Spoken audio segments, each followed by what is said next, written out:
Well, welcome everybody to the 27th edition of The Heart of the Coach with FCA Football. My name is Brian McKenzie. I have the privilege to serve with the Fellowship of Christian Athletes as the Director of Football of the Midwest region and beyond, and we're thankful you could get on the call today. And I'm privileged to introduce our guest coach today, and I'm going to go ahead and take a shot at his name again. It's Coach Tom Matukewicz. Pretty good, Coach? Absolutely. All right. Well, Coach Took. He's the head coach at Southeast Missouri State University. Coach, welcome to the call. I appreciate you having me on, and I've seen several of these and have enjoyed not only them, but your emails and your devotionals that we get at the beginning of the week and stuff. So we appreciate the service you provide to coaches. Well, I appreciate that, Coach. Well, Coach, I'm going to ask this question. I've asked a lot of coaches, things this spring didn't go as planned for most coaches, and even early summer, and just haven't been normal. So what are some of the things during that time that you enjoyed being able to do with your family that you weren't able to normally do in the spring? Overall, probably the biggest thing is we've gotten into a really good routine with a meal. Normally it's a dinner. We have a thing we started where it's just family questions, so the girls may bring something and we just go around the room and ask the same question and all of us answer and is allowed for that.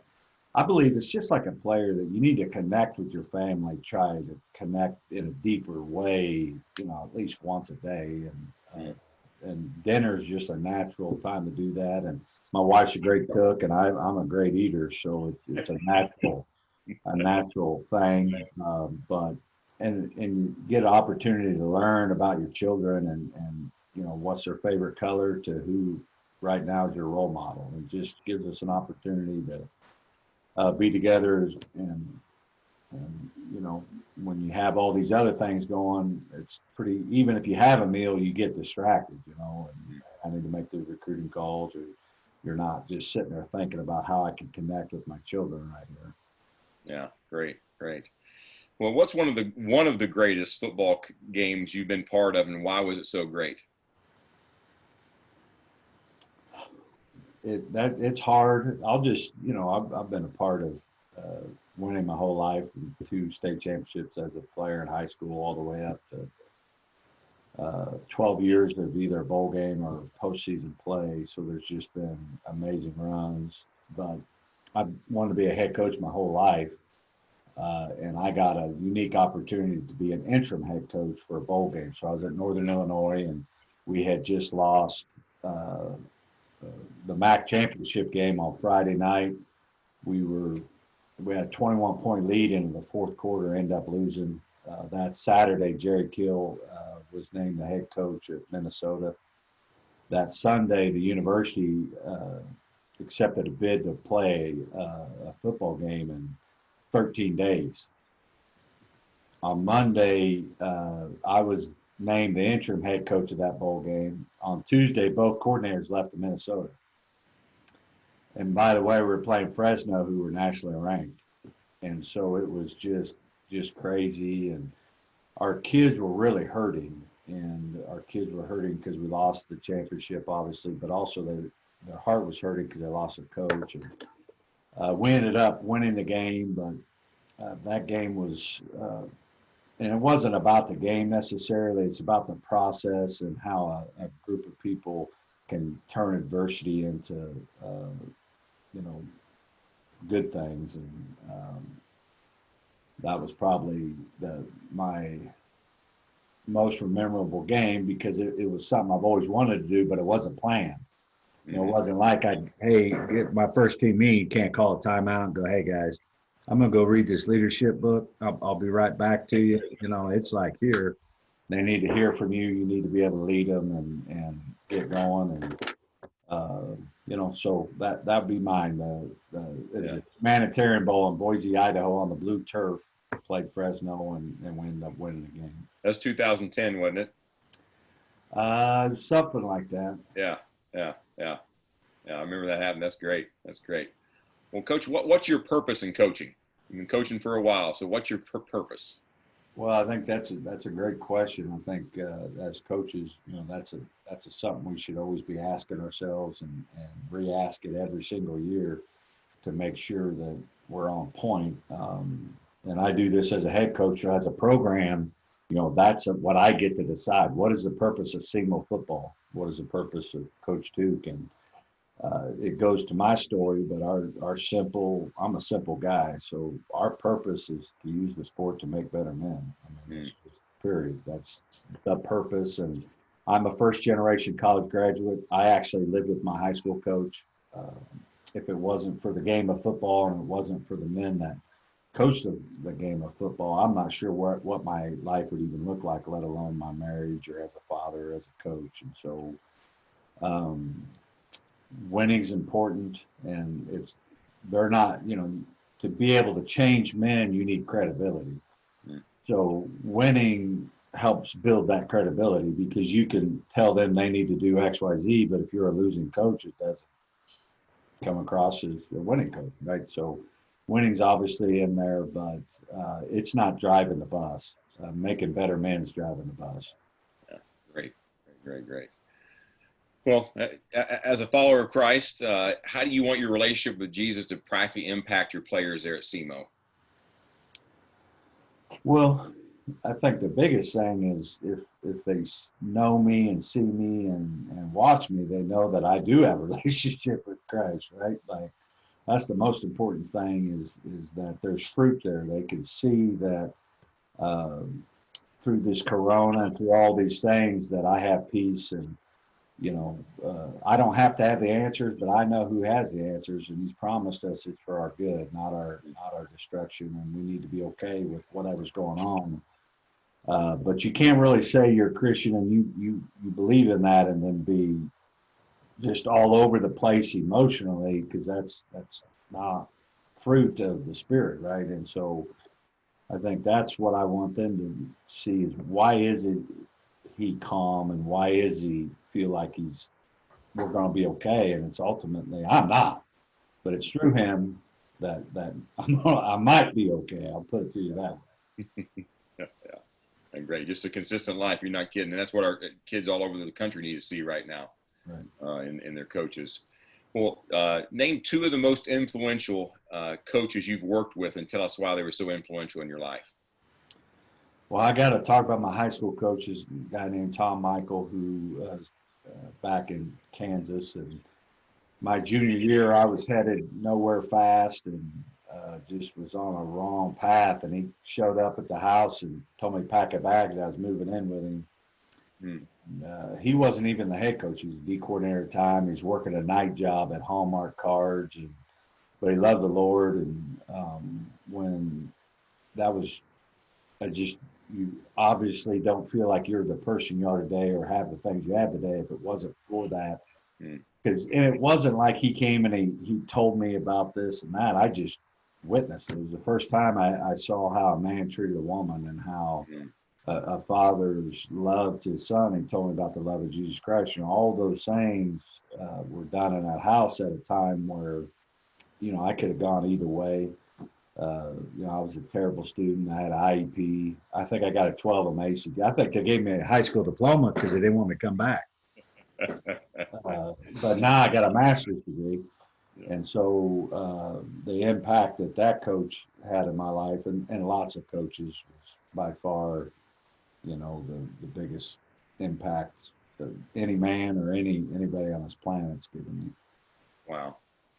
Yeah, it's pretty influential. What a testimony of that coach and his commitment to his call. And I think that's a reminder for us because no one will know his name. He's not anybody's Hall of Fame. I'm embarrassed how much money I make compared to what he made.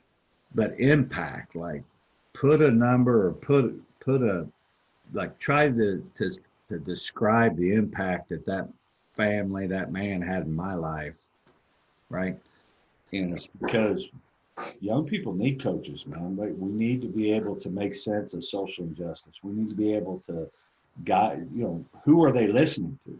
The internet. I mean, they need us. And so, even though I'm a Division I coach, I don't have any more impact than anybody on the call or anybody in junior high or high school. Like to them, you're everything. And so I think sometimes high school coaches, they think, well, I'm not this or that, man. You're more than that. You're everything. Yeah, that's great. Yeah, I still keep in contact with my high school coach. Yeah. He's in his 80s now, and still because of his impact in my life. Yeah. Awesome. Well, Coach, as a football coach, whether it's college or high school, I mean, high school coaches are about as busy as college coaches now, and especially during the season. So during those hectic times in the coaching cycle, what do you do during those times to practically foster your relationship with Jesus? Well, I'm a big believer in a schedule and a routine, and so you got to consciously put it in there. And here at SEMO, we have a head coaches Bible study. I meet with 3 other men that are head coaches in our programs, and we do it weekly, and it's on paper, on purpose, because if you don't, it won't happen.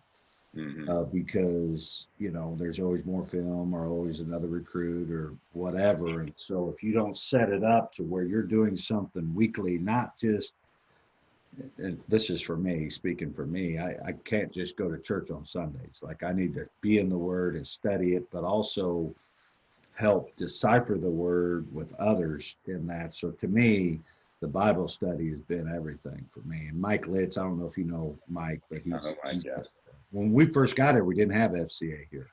And so he's a full-time employee now, and we've made a lot of strides with FCAs on campus and in our little region. So that to me is probably my biggest, just make sure I don't get too far off, and every week it gets me back to the center of why we do what we do. I love it. I think Mike's on the call too. So he's a great guy, and I'm thankful he's down there serving you guys at SEMO. Well, hey, you're entering your 25th year of college coaching. You might not have known that, but this is number 25 coming up. I checked it out. So what's something you wish you would have known as a young coach that you know now that might be helpful for a young coach today? Well, I just think,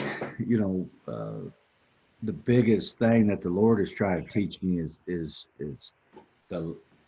I'm not in control. I mean, when you grow up poor and you grow up all these other things, like, you just rely on yourself.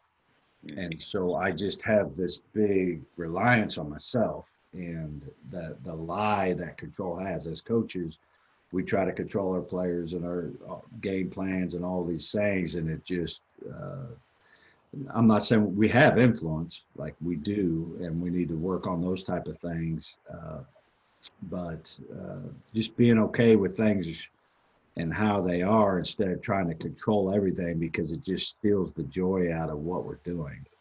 And I'm a better coach when I'm not trying to control it, when I'm just trying to respond and react and learn lessons that the Lord's given me at the time or whatever. And so I'm still trying to slay that line, to be honest with you, because, I'm a get up, leave the cave, kill it, drag it home, and cook it guy. Like, you say, hey, we need to do this. I don't always ask God to help me, give me wisdom to do this. I'm already out the door.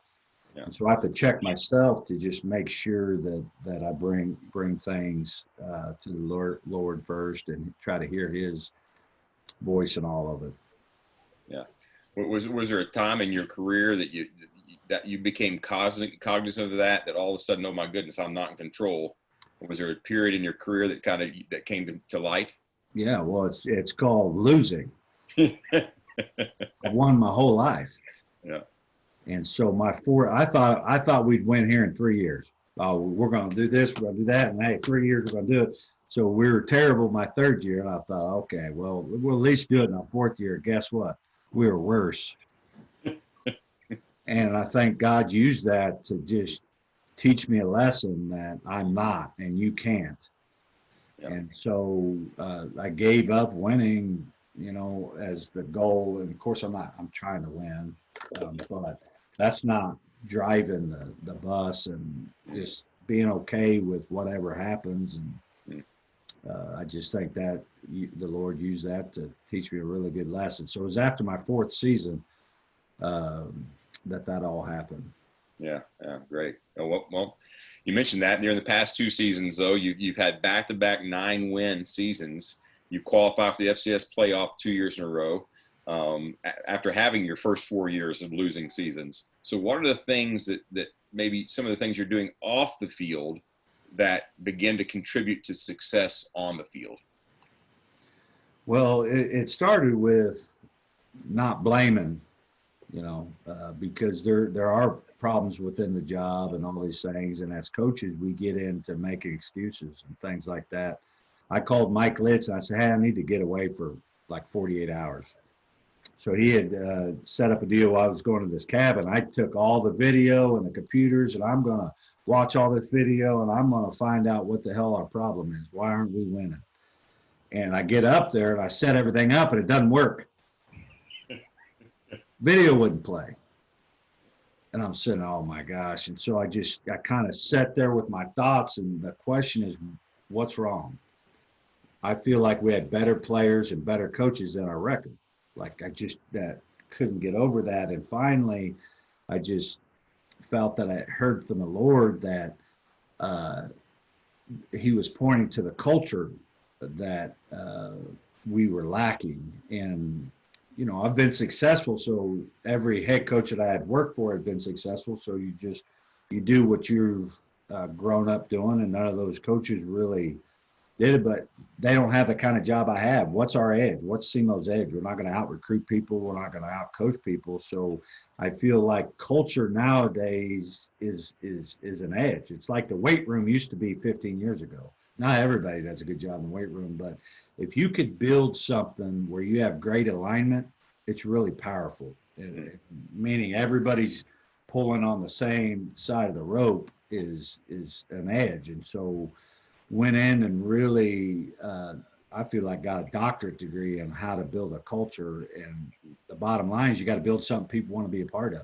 The days of that are over. I mean, you can transfer at any time. I mean, it's just this world is completely changing. And so as a coach, we got to adapt and adjust and make sure that we're building where people can connect and all those things and get on board on accomplishing a team goal. And if you can get that, I think it is an edge in the game of football, because the game of football exposes those things. When you hit adversity, now you know what kind of culture you have, and it disintegrates in those moments on the field, or it galvanizes you and pull you ahead. And so to me, if we just pointed to one thing, I think we went back and dialed into a culture, and that has allowed us to kind of get over the edge here. Yeah. If you could, in a brief sentence, maybe summarize what your culture is, what you're trying to build culture-wise there at SEMO.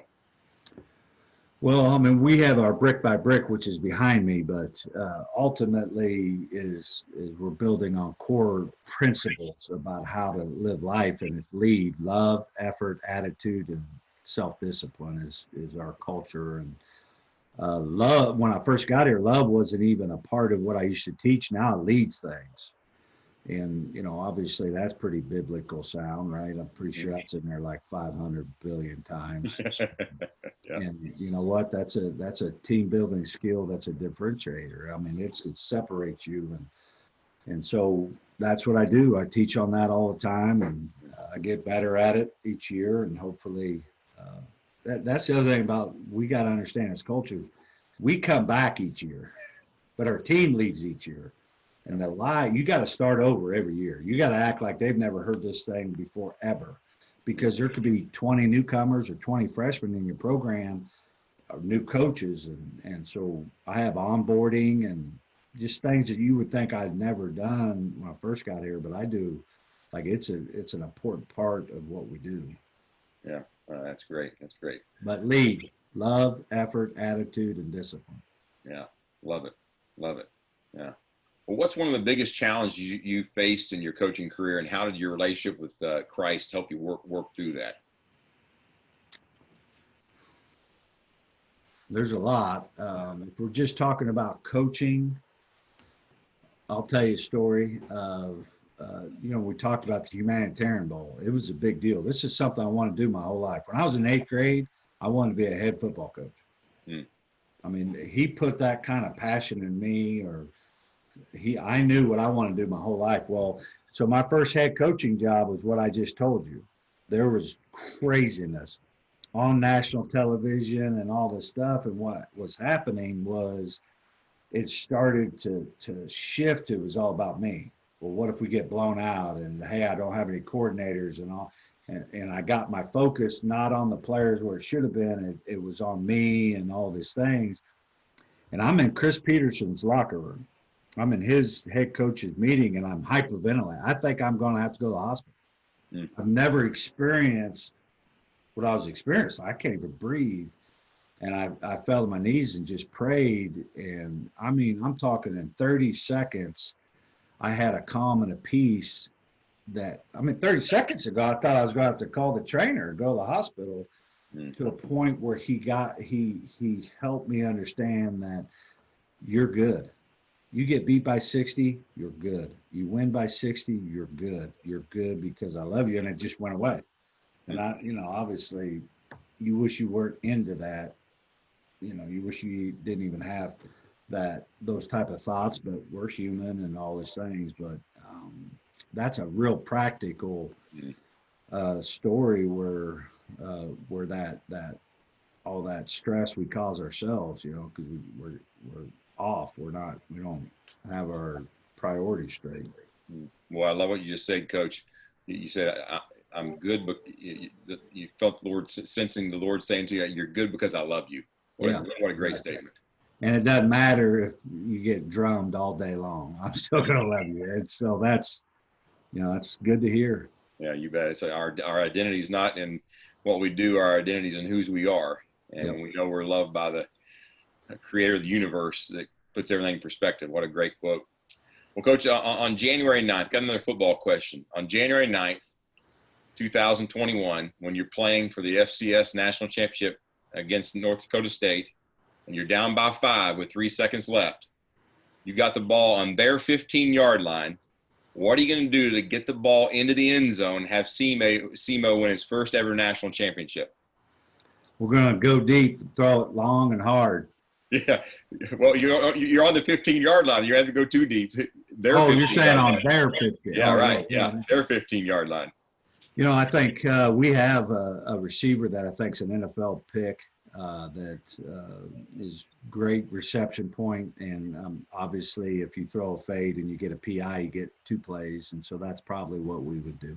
Yeah, it's amazing how many times I've asked this kind of question, whether it's a defense or offensive scenario. It really comes down to personnel. And everybody says, I'm just going to find my cat and get him the ball. I love it. Well, hey, guys, we got a few minutes here. Some of you coaches on the call would like to ask Coach Tuke a question. Unmute yourself and fire away. Coach, can you hear me? Yes, sir. What is your favorite verse and why is it important to you?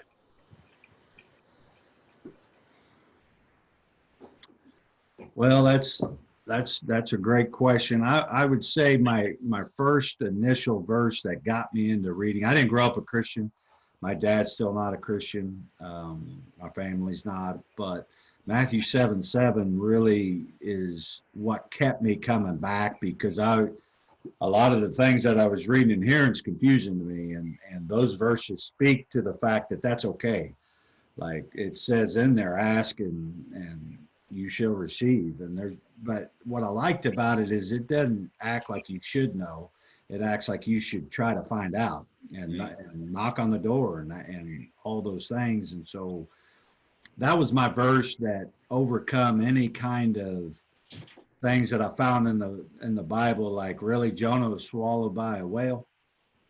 Like when I first reading this, like, yeah, these are things that I had a problem with, but these are the verses that it's okay. And he doesn't say don't question it. In fact, you should. And go try to find answers, but don't get stuck there. And so that Matthew 7:7 was just kind of my verse. I'd say to myself anytime I was, stuck on something. Micah 6:7 is probably more of a life verse. You guys probably all know that, of just that sometimes the Bible's full of concepts, but I like action. Like, so what does that look like? Love your neighbor. Like, I know I need to love my neighbor, right? But tell me what that looks like. And I think that's probably more of my life verse, and it ends with walk humbly with your God. And what I like about that is I don't have the answers, but he does. Mm. And humble really is what that is, and you're walking with them. And so I think that those would be my two. Great. Another question? Hey, Coach. Trey Stilley, Greenville University here. Just wanted to ask you, well, first I want to say your LEAD acronym. I heard you talk about that a couple years ago, and I switched it around to asking my players to make a deal with me. Nice. And so I appreciate your input there for sure. But kind of my question is, how over the years have you learned, especially with your busy schedule, to prioritize your marriage, and how do you guys intentionally spend time with one another and things like that, so that she knows that she's your priority? Yeah, man, that's a great question, and that's something that is a priority, but not always. And Roger, I think, is on here, but when we first got married, we both come from broken homes. So neither one of us had an idea of what a good marriage looked like, right? And so we went to Black Mountain, North Carolina, and Roger kind of helped set that up. And we got back, and I just felt like, God was speaking to us. So we actually renewed our vows because I think we both got married with the fact, hey, if it don't work out, we'll just get divorced like everybody else we know. Mm-hmm. And I wanted to say the words till death do us part. Knowing what I know now, I mean it. Mm-hmm. And I wanted that. I don't know if that's biblically sound or aligned, or doesn't matter. To me, it was. And the fact that we have to be committed to not accept anything less than a great marriage. And you have to have hard conversations, and you got to be willing to have them. And when you don't feel like talking, you better talk, because the longer that goes, that doesn't go away. But we both love coffee, and we sit on our porch in the mornings and talk, or listen to a podcast, a marriage podcast. To me, that's kind of our time to really, make sure we're focused in on each other. And I work hard at it. I do a lot of podcasts and read about how to be a good husband. And, it's not easy, but if you just make it a priority, then nothing you meet will get in the way. Because if your priority is big enough, it doesn't matter. Like, we're going to overcome this, because our commitment to each other, I mean it, like till death do us part. We guys got to figure this out unless we want to be miserable. Love it, Coach. Love it. Great question, Trey. Great question. Well, guys, our time has come to the end. Want to say thanks to Coach too.